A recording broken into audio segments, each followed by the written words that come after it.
Meu nome é Felipe Nicoliello, eu sou presidente do Puma Clube, sou um apaixonado por Puma desde os meus 13 anos de idade. Meu nome é Hernani, entusiasta de carros antigos. Tenho aqui o meu brinquedo para apresentar para vocês.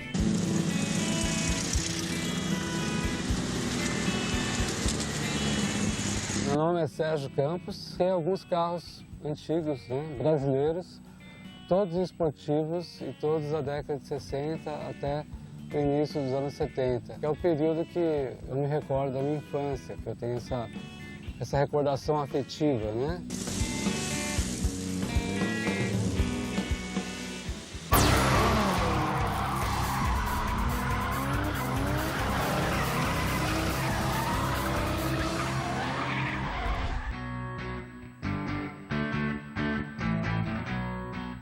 Quando eu tinha 13 anos de idade, eu folheando uma revista Fatos e Fotos, minha mãe assinava essa revista. E eu dou de cara com o Puma, era o lançamento daquele carro, em 1968. E eu vi aquilo, eu fiquei apaixonado pelo carro, pela forma dele, a linha. Eu já era apaixonado pelo Lamborghini Miura. E aí fiquei muito apaixonado pelo carro, que acabei cometendo um sacrilégio. Minha mãe não deixava a gente rabiscar a revista e nem recortar, porque ela achava que tinha que passar as revistas para as pessoas que não podiam comprar. Depois que ela lesse a revista, ela passava para outras pessoas. E eu peguei e recortei um pedacinho da foto do Puma, escondido dela, e colei na cabeceira da minha cama. E eu tenho essa foto até hoje, de tão apaixonado que eu fiquei pelo carro.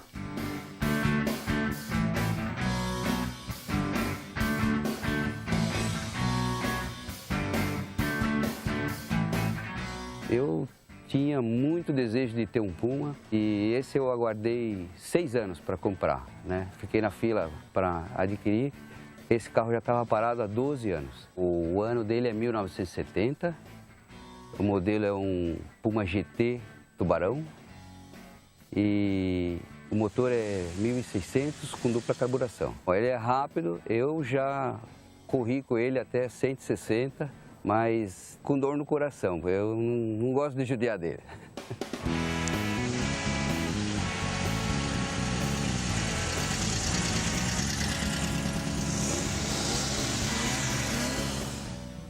Bem, eu tenho esse, que é o Puma ano 1968, que foi o primeiro ano da Puma com mecânica Volkswagen, né, que em 1967 era o Puma com mecânica DKV, e a Volkswagen comprou a DKV V-Mag, o Rino Malzone e os outros proprietários da marca Puma, na época, conseguiram que a Volkswagen fornecesse o chassis, no caso, o chassis do Carmanguia, encurtado, né? Então, é o primeiro ano de produção. São carros muito raros. Eu tenho um Puma 1972, com mecânica já 1.800 cilindradas, que era uma série especial da Puma, que é o Puma 1800S, que foram fabricados muito poucos, já saía com a mecânica já, entre aspas, envenenada, né, como se falava na época, de fábrica. E eu tenho o Puma Spider, que foram os primeiros conversíveis, né, e o ano 72 também, ele está também todo original, como esses outros. E eu tenho um outro Puma que é o Puma de número de série, número 001, né? Ou seja, que seria teoricamente o primeiro que saiu das linhas de produção, ou o primeiro que teve essa numeração, que esse está sendo restaurado.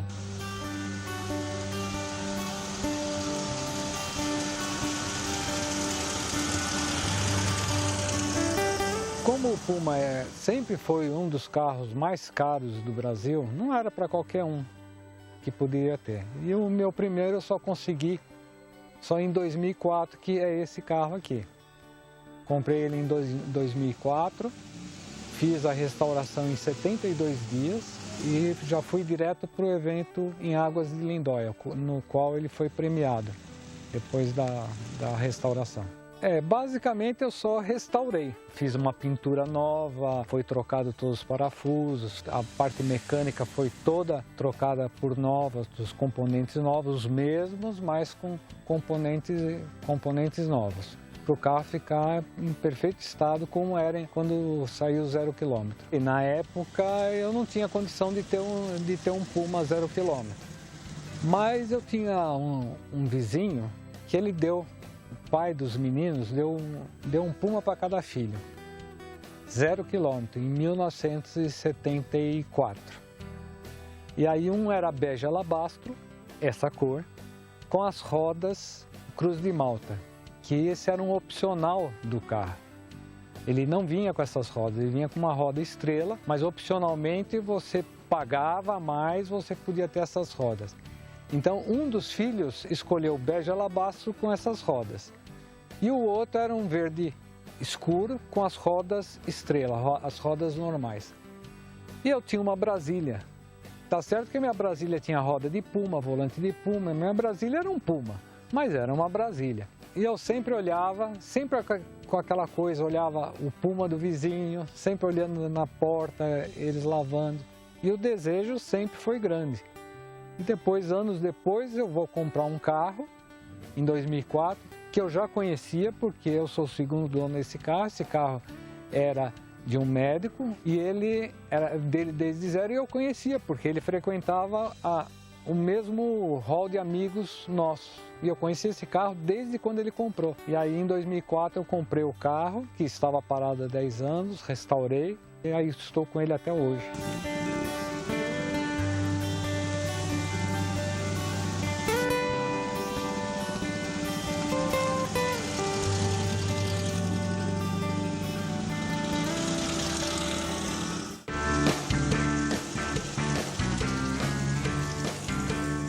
O motor dele é um motor Boxer AR 1600, derivado da Brasília, do Fusca, né?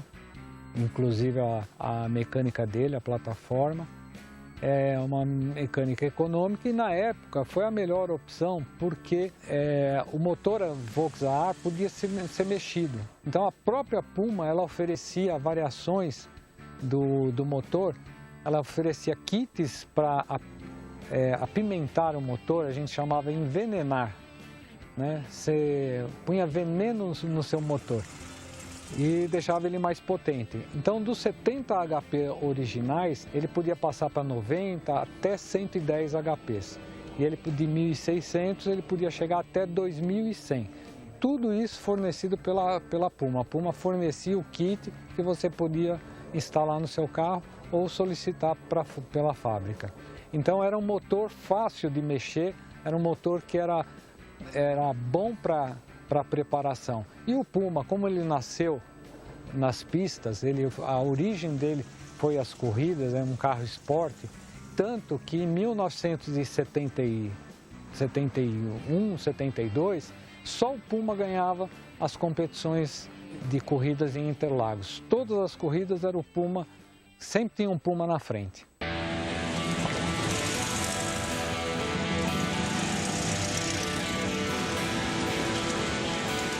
Esse carro eu demorei muito para adquirir. Quando eu peguei, ele estava extremamente original. E foi muito difícil para fazer ele rodar, porque ele ficou 12 anos parado, sem funcionar, as borrachas estragando e tal. E demorei mais 4 anos para poder fazer tudo funcionar com a mesma originalidade que o carro tinha desde que foi comprado, né? Bem, esse carro ele estava no Rio de Janeiro. A história dele é interessante porque ele ficou mais de 20 anos parado, guardado dentro de uma garagem, uma casa que estava fechada. Quando foi descoberto, teve uma repercussão muito grande, porque carros desse ano são muito raros, né? Foi o primeiro ano de produção e poucos foram feitos. Os que foram feitos não resistiram ao tempo, foram destruídos, né? Então, todos os Pumas 1968 que eu vi nesse período de 15, 20 anos que eu acompanho de perto, a gente encontrava eles destruídos, né? Ou semi-destruídos, modificados, né? Sem as características originais. Então, esse carro foi descoberto, né, parado 20 anos em muito bom estado. inclusive com o interior original, com a pintura desgastada, mas bastante original. Esse carro foi vendido para um colecionador em Brasília e colocou o carro à venda, né? Eu tive a oportunidade de comprar, porque eu já procurava há muito tempo um Puma 1968.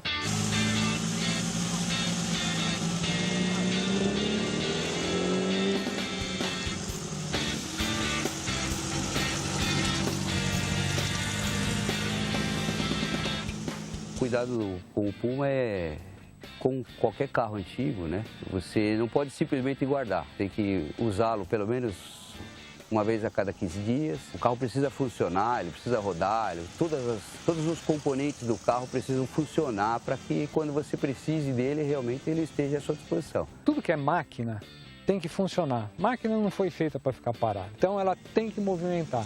No carro é importante porque vai movimentar todas as engrenagens, rolamentos, para não ficar enferrujando numa posição. Por exemplo, você olha uma caixa de câmbio, a caixa de câmbio ela é cheia de óleo lá dentro e cheia de engrenagens. Quando o carro está parado, o óleo fica pela metade, porque a caixa não é lotada, ela vai até a metade, ela circula quando está tudo circulando. Então, se ele está parado, ficou parado 1 ano, a caixa ficou lá pela metade. Aquilo que está fora do óleo, fora do nível do óleo, vai enferrujar.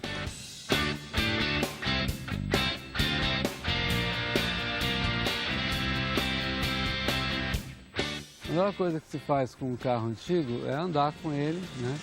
Porque isso vai oxigenar ele de diversas formas de ver, né? Ou seja, você vai colocar todo o equipamento mecânico dele em funcionamento, os fluidos, né? Óleo de freio, de motor, né? Tudo isso vai ser exercitado. O bacana é você curtir, né? Você dirigir, né?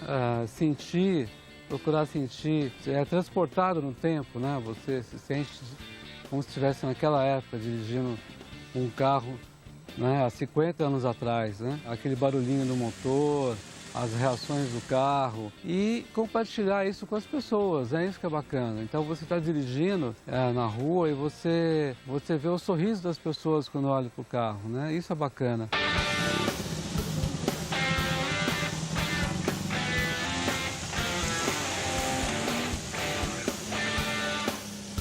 Em 2006, nós fundamos aqui em São Paulo o Puma Clube, preocupado com a preservação da marca, do carro Puma. E hoje nós temos mais de 250 associados. Eu sou um historiador, além de gostar do carro, eu gosto da marca, da fábrica, de tudo aquilo que a Puma fez. Uma das maiores e melhores indústrias que o Brasil já teve. A princípio são as pessoas dessa faixa de 40 a 60 anos, porque tiveram contato com o carro na infância e na adolescência. Tem essa memória afetiva, né? Se lembram de ter andado no carro, de alguém que tinha na rua. Na época, quem tinha um Puma era um objeto de desejo muito grande esse carro na época. Então, quem tinha um Puma chamava muita atenção, né? Então seria esse o público básico. Mas as novas gerações, tem muitos jovens que se interessam por carros antigos, né? Porque é um pedaço da história do país, da indústria nacional de veículos, do desenho automotivo, design automotivo. Pode ser um pedaço da história da família desse jovem. E muitas vezes a pessoa também, eu conheci pessoas assim de 20 e poucos anos que não tiveram contato com o carro, nem com o Puma, nem com outro carro antigo. Sentem muito prazer em ter uma saudade de uma época que não viveram, né? É engraçado essa expressão, ter saudade de algo que não foi vivido.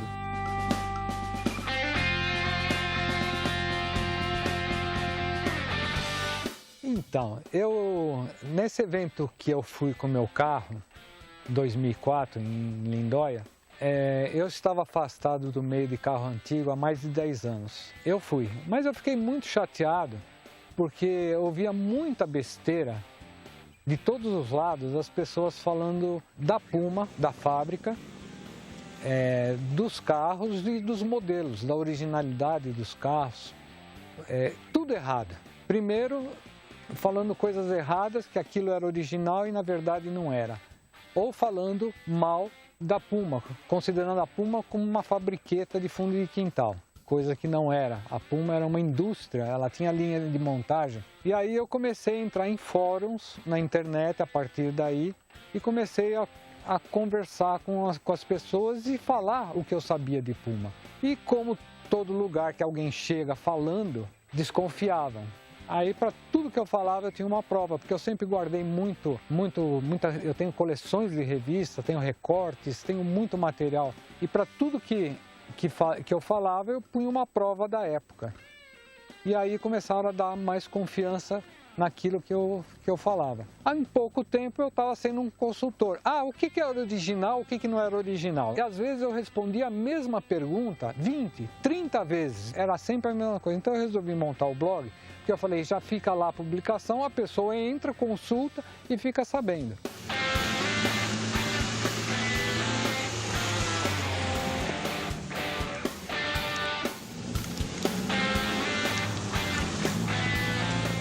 E nisso a pessoa chegou para mim e falou assim, Felipe, você é um trouxa. Eu falei, por quê? Você fica ensinando os outros, daqui a pouco tá cheio de carro igual o seu. E teu carro vai desvalorizar. Eu falei assim, não, pelo contrário, vai valorizar. Porque hoje, isso lá em 2005, que hoje as pessoas não dão muito valor para a Puma. A Puma não é tão bem vista. E eu falei, o que eu estou fazendo é valorizar a marca. Valorizando a marca, eu valorizo o meu carro. E foi isso que aconteceu. Hoje o Puma é muito valorizado no mercado, tem grande procura e cada vez mais desejado. E antes era considerado um carrinho como se fosse um bug. Não desmerecendo o bug, porque o bug também tem sou apaixonado também por bug. Mas era considerado um carrinho de fundo de quintal. E não é bem isso que aconteceu com a história do Puma.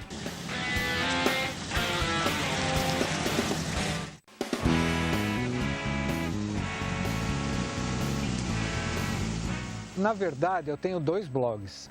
Eu tenho um que fala de Puma e outro que fala de Fusca, que é o Fusca Classic.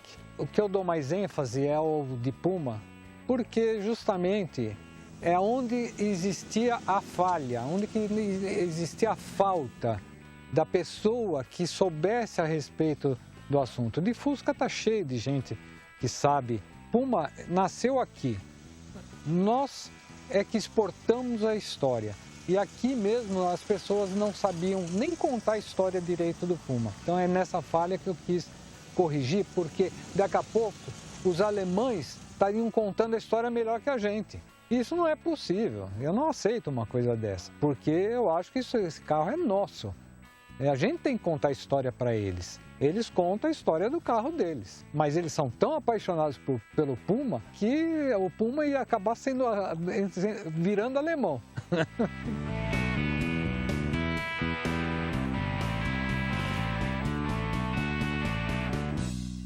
Então, eu não sei por que essa paixão tão grande dos alemães pelo Puma. Se tem a ver com a motorização Volkswagen ou se é pelo carro mesmo. Eu acredito que seja pelo carro mesmo, pela linha dele, pela forma. A mecânica é uma consequência mesmo. Que se ele tivesse outra mecânica, acho que os alemães seriam apaixonados também pelo Puma do mesmo jeito. É o desenho dele, é o formato. O Puma, ele tem aquele desenho que poucos carros no mundo teve, que é o Puma, o Fusca, o Ford T. São carros que foram, antes de serem um produto, eles foram carros cultuados, o Mini, Cooper. São carros que apaixonaram as pessoas. As pessoas olham pelo carro e acham aquilo como se fosse um bichinho de estimação. Então são poucas marcas e poucos modelos que atingiram esse ápice. E a Puma é um deles, junto com o Mini, Fusca, Ford T e outros carros assim.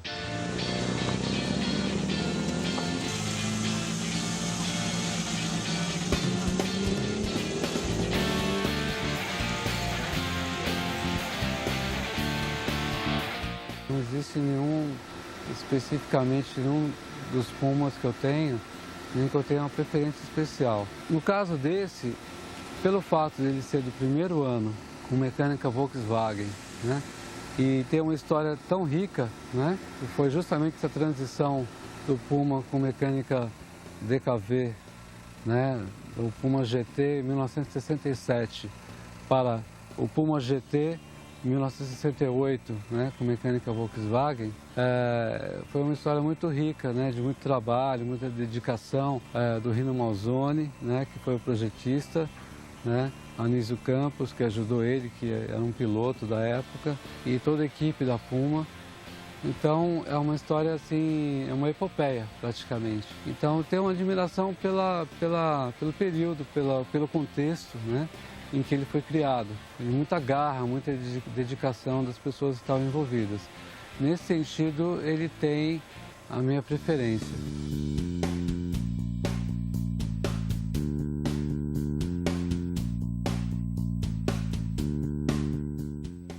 Olha, a Puma foi bem corajosa, porque ela começou em 1964, numa época em que as exportações estavam abertas, né? Então tinha concorrência mundial, numa época em que existia uma repressão militar, um problema político, né, no Brasil, e o Brasil estava se recuperando de uma situação econômica. Ela começou numa situação dessa, mas foi avante, cresceu e ela chegou até um certo ponto em que não teve mais como expandir por falta de uma administração melhor. Eu penso assim, eu acho que foi falha na administração que acabou pecando, porque o produto eles teriam que ter feito uma renovação no produto e não fizeram, ficaram sentados no sucesso do passado. E aí chega uma hora que isso vem cobrar, uma hora para de vender e aí isso foi o final da história da Puma. Infelizmente.